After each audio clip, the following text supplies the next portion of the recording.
तो Bharat, that is India, अर्थात भारत। अब भारत अर्थात दैट इज इंडिया, इसके बहुत आगे या बहुत समानांतर, बहुत पीछे में, वर्टिकल, हॉरिजॉन्टल और कुछ नहीं, केवल भारत या इंडिया। तो हम देखते हैं कि भारत में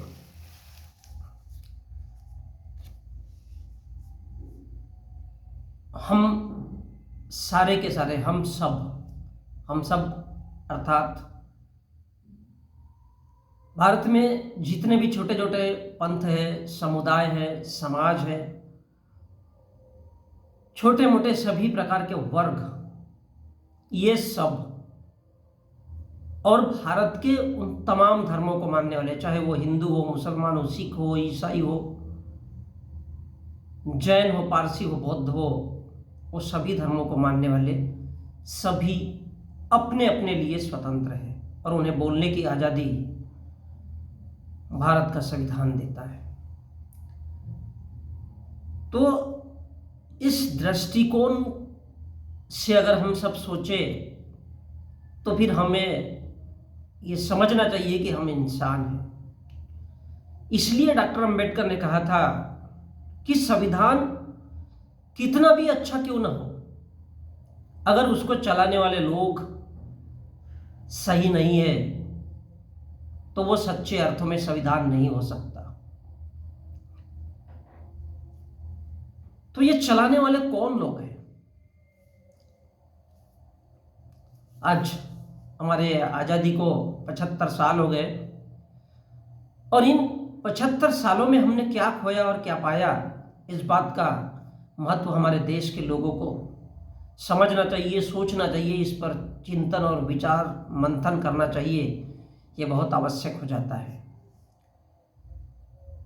तो इसमें सबसे बड़ी बात यह है कि अब तक शासन किन लोगों के हाथ में रहा है। जैसा कि देखते हैं 75 सालों में भारत का सबसे बड़ा न्याय का मंदिर यानी सुप्रीम कोर्ट, हाई कोर्ट यानी भारत की जुडिशियरी प्रणाली अपने आप को खड़ा नहीं कर पाई है। न जाने किससे डरे हुई है। आपको लगता है कि वो डरे हुए हैं? कोई कहता है भारत छोड़ के चला जाना चाहिए,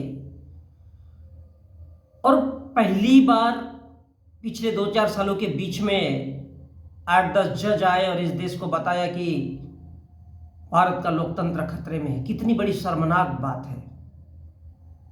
आखिर कैसे और क्यों खतरे में है भाई?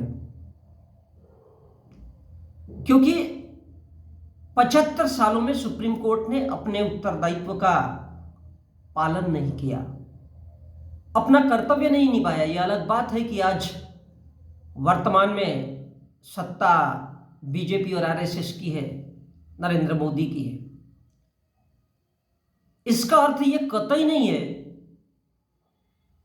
इससे पहले जो 65-67 सालों का जो राज्य था, जो शासन था, जो राज था, वो तो कांग्रेस के पास था।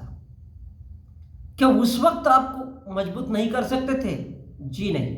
तो फिर आप ये क्यों बोल रहे हैं कि इस देश का कानून, इस देश का न्याय, इस देश की न्याय प्रणाली सिर्फ अमीर लोगों के लिए?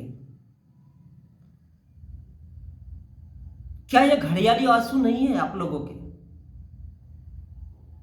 मैं भारत के सुप्रीम कोर्ट की बात कर रहा हूं। क्या उन जजों के ये घड़ियालू आंसू नहीं है? क्या ये उनकी बहुत बड़ी, सुप्रीम कोर्ट के लोगों की, हाई कोर्ट के लोगों की बहुत बड़ी राजनीति है जो इस देश के लोगों को इमोशनल करना चाहते हैं, इस बात को लेकर के कि हम लोग भी सुरक्षित नहीं है तो हम इस देश के जनता का क्या करेंगे, जनता की सुरक्षा कैसे कर पाएंगे? क्या वो इस बात को की तरफ इशारा करना चाहते हैं? क्या वो भारत के लोगों को, भारत की जनता को ये दिखाना चाहते हैं कि अब भारत का सुप्रीम कोर्ट पहले जैसा नहीं रहा। तो पहले कौन सा ऐसा महान था? ये कौन से घड़ियाली आंसू है, या फिर ये कौन सा तरीका है?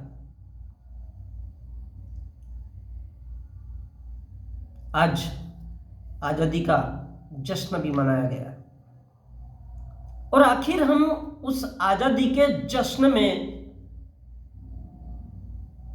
कितने लोगों को वही बात बताते रहेंगे? उनके सामने वर्तमान है, और वर्तमान में हम उनको जीना क्यों नहीं सिखाते? ये बात बताने के लिए कि लोकतंत्र खतरे में है, इस देश का सुप्रीम कोर्ट मीडिया का सहारा लेता है, मीडिया के सामने आता है, लेकिन इस बात के लिए क्यों नहीं आता है कि वो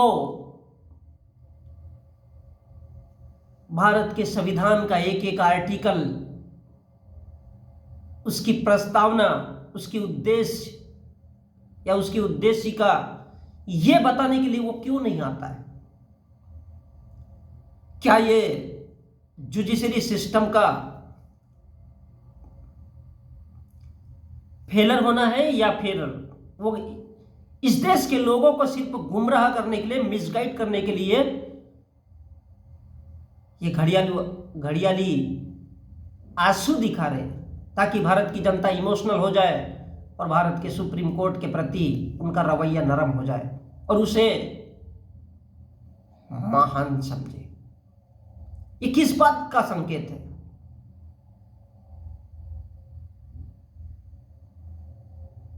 हो सकता है कि नरेंद्र मोदी की विचारधारा आरएसएस की है, इसमें कोई शक नहीं है, वो उसी विचारधारा से चलाएंगे, लेकिन भारत का सुप्रीम कोर्ट तो कांग्रेस के जमाने में भी था, और भी लोगों ने सत्ताएं चलाई है।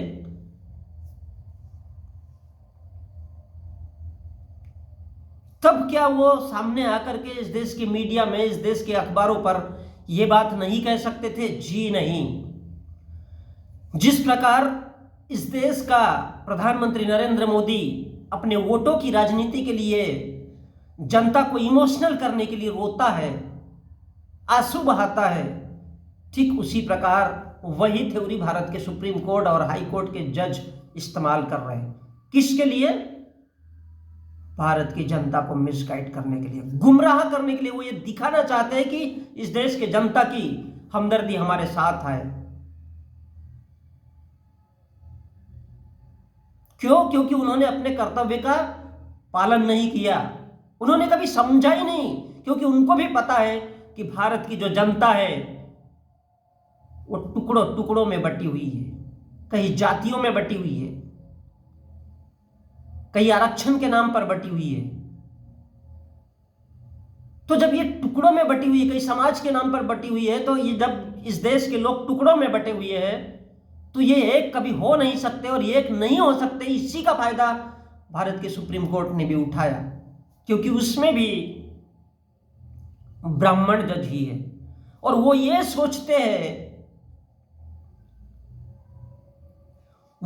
सोचते हैं कि अगर मोहन भागवत इस देश के लिए इशारा करता है या कोई भी बड़ा बयान देता है, तो उसके सारे हिंदू संगठन खड़े हो जाते हैं, और वो क्या करते हैं? उस बात की तरफ इशारा करते हैं कि नहीं, अब हमको करना चाहिए। तो कहीं ना कहीं भारत की जुडिशरी सिस्टम में बैठे हुए 97 to 99% ब्राह्मण जज इस बात से अंदर से खुश होते हैं कि इस देश में वास्तव में शासन अगर होना चाहिए तो ब्राह्मणों का शासन होना चाहिए, ब्राह्मणवाद का शासन होना चाहिए। कहीं ना कहीं सनातनी, क्योंकि वो भी उसको मानते हैं, वो भारत के सुप्रीम कोर्ट को नहीं मानते। और ये बात डॉक्टर अंबेडकर बहुत अच्छी तरह से जानते थे कि संविधान कितना भी अच्छा क्यों ना हो,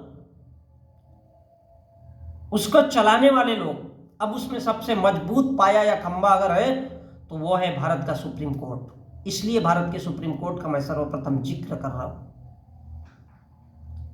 दूसरी बात है इस देश की लीडरशिप। अब इस देश की लीडरशिप में क्या है? इस देश के लीडर भेड़ियागिरी में ज्यादा विश्वास करते हैं, क्योंकि उनको मालूम है कि भेड़, बकरियां, कुत्ते बिल्लियां, इनका शिकार अगर करना है तो फिर उनको मंदिर और मस्जिदों में उलझाओ, आपस में लड़ते रहेंगे। वो कभी भी एक, जब भेड़िया जंगल से उठ करके उन बकरियों के झुंड में आता है, चाहे वह 200 बकरियां हो, चाहे 500 हो, वो उठा करके लेके जाता है। क्यों? क्योंकि उनके नाम से, उसके नाम में पहले से ही डर बैठा होता है कि ये भेड़िया है और हम इसका कुछ नहीं कर सकते। और भेड़िया जानता है कि ये भी हमारा बाल बाका नहीं कर सकते, इसलिए वो बेखौफ होकर के उनके बीच घुस जाता है। क्यों घुसता है? उसको पता है कि 1 मिलियन बकरियां भी अगर वहां पर हो तो भी सिर्फ एक भेड़िया उनके झुंड में घुस करके उसको उठा कर लाता है। ये क्या है? ठीक इसी प्रकार भारत के जो राजनेता है वो भेड़ियागिरी में विश्वास करते हैं। आक्रमण करो, भारत की जनता को कभी समझ में मत आने दो कि भारत का संविधान वास्तव में है क्या। ये समस्या नहीं है।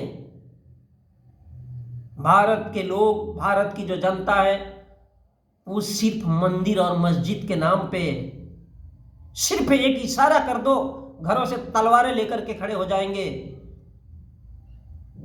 मंदिर मस्जिद के नाम पर लड़ते रहेंगे। और उनको इसीलिए ये भेड़ियागिरी है, मंदिर मस्जिद के नाम पे लड़ाना।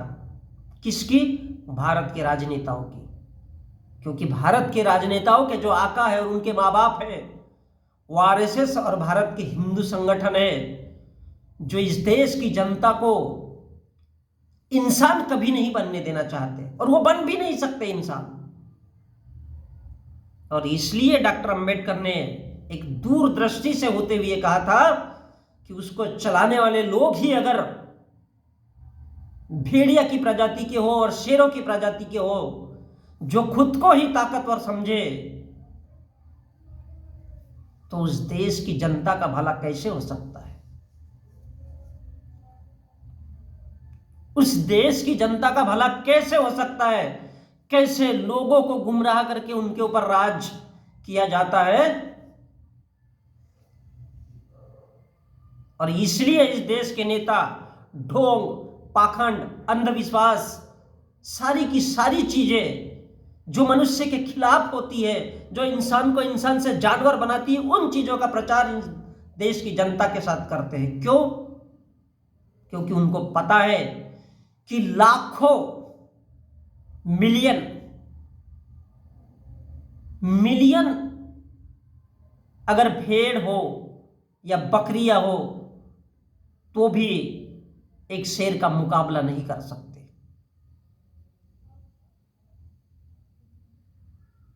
लाखों भेड़ मिलकर के एक भेड़िया का मुकाबला नहीं कर सकते। क्यों? वो चाहे तो 2 मिनट के अंदर उनको घेर करके मार दे, लेकिन उनके पास सोचने की शक्ति नहीं होती। वो पहले से ही समझते हैं कि ताकतवर इस देश का हर इंसान ये मानता है कि वो गरीब है, लेकिन गरीब भी क्यों है इस पर कभी सोचना नहीं चाहता। और इसलिए भारत के जो भेड़िया तंत्र है,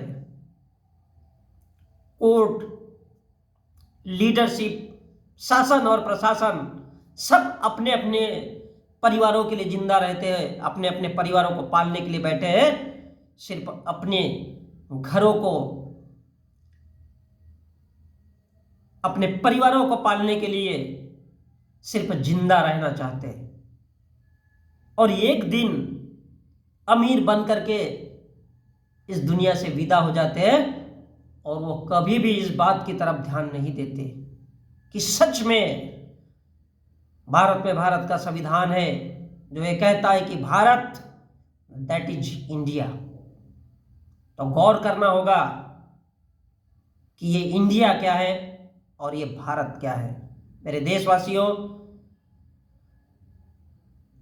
मैं फिर से ये दोहराना चाहता हूं कि 1 मिलियन भेड़ मिलकर एक शेर का मुकाबला नहीं कर सकते।